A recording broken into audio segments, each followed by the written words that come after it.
सामाजिक व्यवस्था में बने हुए हैं। आह्वान करता हूं मैं आप सबका, आप अगर सच्चे डॉक्टर अंबेडकर, बाबा साहब अंबेडकर के सिपाही हैं, आप अगर सच्चे अंबेडकरी हैं, अगर आप सबके रगों में बाबा साहब का खून है, तो संकल्प कीजिए, ए डॉक्टर बाबा साहब अंबेडकर, हम आपकी निकम्मा और नकार औलाद नहीं, आने वाले समय में 2025 तक हम भारत को बौद्ध की तरफ ले चलेंगे। यह कोई धर्म परिवर्तन नहीं है, यह कोई धर्मांतरण नहीं है।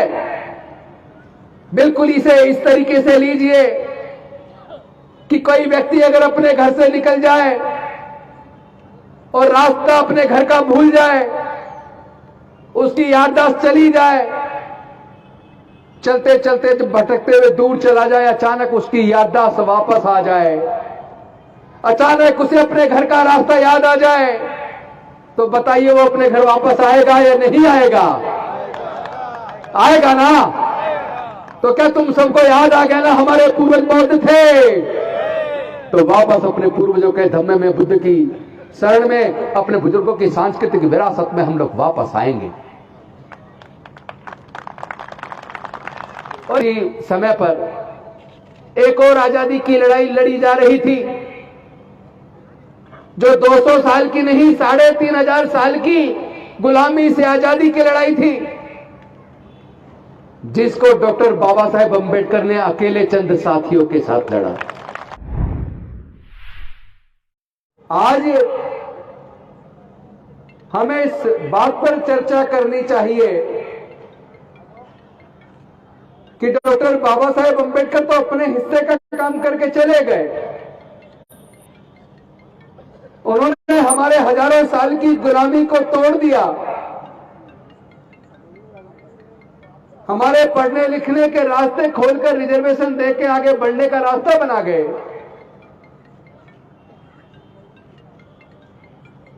लेकिन ये जरूर चर्चा होनी चाहिए, एक ही साथ भारत के अंदर दो आजादी के आंदोलन चल रहे थे। एक 200 साल की अंग्रेजों की गुलामी से आजादी का आंदोलन था, उस 200 साल की अंग्रेजों की गुलामी से आजादी के आंदोलन में गांधी जी, नेहरू जी, जिन्ना जी जैसे सोयो बड़े अंतर्राष्ट्रीय ख्याति प्राप्त नेता थे, और उनके पीछे लाखों कार्यकर्ता थे। अंग्रेजों से 200 साल की गुलामी की आजादी में लाखों लोगों की जान गई, तमाम तरह के औजार हथियारों का इस्तेमाल हुआ। लेकिन मैं पूछना चाहता हूं आप सबसे, क्या उस आजादी की लड़ाई में कहीं भी देश की महिलाओं की आजादी और अधिकार की चर्चा थी क्या? क्या उस आजादी की लड़ाई में कहीं भी देश के दलित, पिछड़े, आदिवासी के अधिकार और आजादी की चर्चा थी क्या? तो वो क्या आजादी की लड़ाई केवल 10% लोगों के आजादी के लिए थी क्या? क्योंकि उस आजादी की लड़ाई में देश की महिलाओं की, देश के दलितों, पिछड़ों, आदिवासियों के अधिकार की और आजादी की चर्चा नहीं थी। जो लोग देश में 3500 साल से गुलाम थे, उस आजादी की लड़ाई में उनके अधिकार की कोई चर्चा नहीं थी।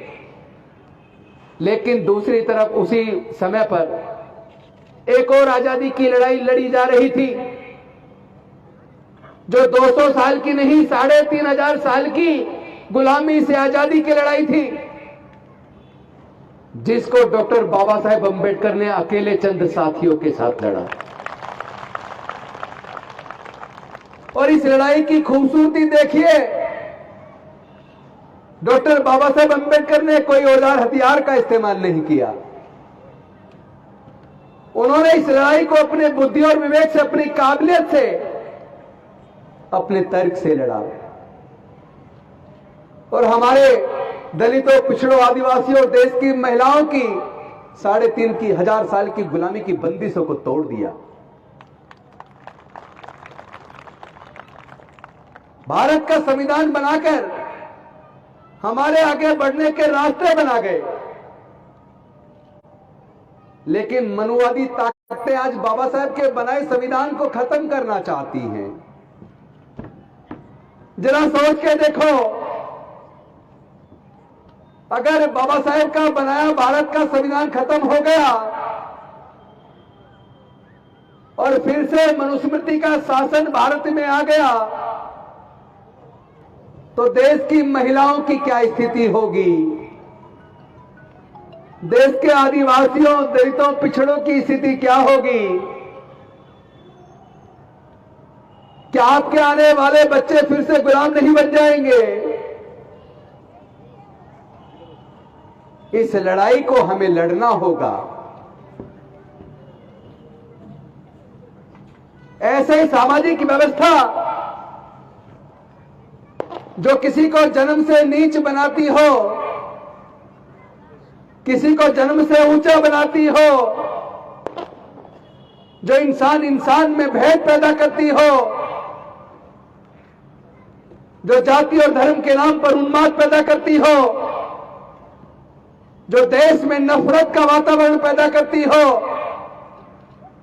सच्चे देशभक्त, भारत के सच्चे सिपाही किसी भी कीमत पर ऐसी सामाजिक व्यवस्था को दोबारा स्वीकार करने को तैयार नहीं होंगे।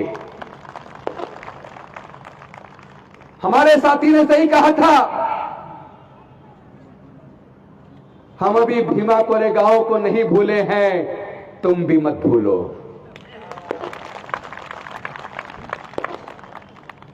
हम औजार हथियार के दम पर लड़ाई को नहीं लड़ेंगे। यह लड़ाई विचारधारा की है। इस लड़ाई को विचारधारा से लड़ा जा सकता है। इस लड़ाई में अगर कोई बाधा है तो वह हमारे समाज के बीच फैला यह जातिवाद है। हम सब लोगों को जातियों से तकलीफ है, हमें जातिवाद से तकलीफ है, हम जातिगत उत्पीड़न से पीड़ित हैं, हम जातिगत उत्पीड़न से छुटकारा पाते हैं। लेकिन जातिगत उत्पीड़न से छुटकारा मिलेगा कैसे? जब तक हम लोग जातियों को जिंदा रखेंगे तब तक हमें जातिगत उत्पीड़न से छुटकारा मिलने वाला नहीं है। अगर हम उस सामाजिक व्यवस्था में बने रहेंगे जो सामाजिक व्यवस्था 4 वर्ण में बटी है, हजारों जातियों में बटी है, अगर हम उस सामाजिक व्यवस्था में बने रहेंगे तो हम 4 वर्ण में भी बटे रहेंगे, फिर हम हजारों जातियों में भी बटे रहेंगे, फिर हम जाति की वजह से जातिगत उत्पीड़न भी झेलेंगे, फिर हमारा शोषण रुकने वाला नहीं है। अबे हम अगर इस उत्पीड़न से मुक्ति चाहते हैं तो सबसे पहले हमें जातियों से मुक्त होना होगा। और जातियों से मुक्ति का मार्ग डॉक्टर बाबा साहेब अम्बेडकर देकर गए। उन्होंने कहा था, मी भारत बौद्ध में करी, और उन्होंने उसके लिए काम शुरू कर दिया। अपने लाखों अनुयायियों के साथ 14 अक्टूबर 1956 को उन्होंने बुद्ध के धम्म की दीक्षा ली, क्योंकि वो ये जान गए थे कि हमारे पूर्वज भारत के हुक्मरान थे। हम सम्राट अशोक के वंशज हैं, हमारे पूर्वज बौद्ध थे। आज हमें जब पता चल गया हमारे पूर्वज बौद्ध थे तो हम वापस अपने पूर्वजों के धम्म में, बुद्ध के धम्म में वापस आएंगे। अगर डॉक्टर बाबा साहेब अम्बेडकर कुछ साल और जीवित रह जाते तो यकीन मानिए आज भारत बौद्ध में होता। लेकिन वो दीक्षा के 1 महीना 22 दिन बाद महापरिनिर्वाण को प्राप्त हो गए। हम लोग बाबा साहेब की नालायक औलाद साबित हुए, क्योंकि हम लोगों ने डॉक्टर बाबा साहेब अंबेडकर के सपने को साकार नहीं किया। जो सामाजिक व्यवस्था हमें नीच बनाती है, गुलाम बनाती है, उत्पीड़न करती है, हम आज भी उसी सामाजिक व्यवस्था में बने हुए हैं। आह्वान करता हूं मैं आप सबका, आप अगर सच्चे डॉक्टर अंबेडकर, बाबा साहेब अंबेडकर के सिपाही हैं, आप अगर सच्चे अंबेडकरी हैं, अगर आप सबके रगों में बाबा साहेब का खून है, तो संकल्प कीजिए, ए डॉक्टर बाबा साहेब अंबेडकर, हम आपकी निकम्मा और नकारा औलाद नहीं, आने वाले समय में 2025 तक हम भारत को बौद्ध की तरफ ले चलेंगे। यह कोई धर्म परिवर्तन नहीं है, यह कोई धर्मांतरण नहीं है।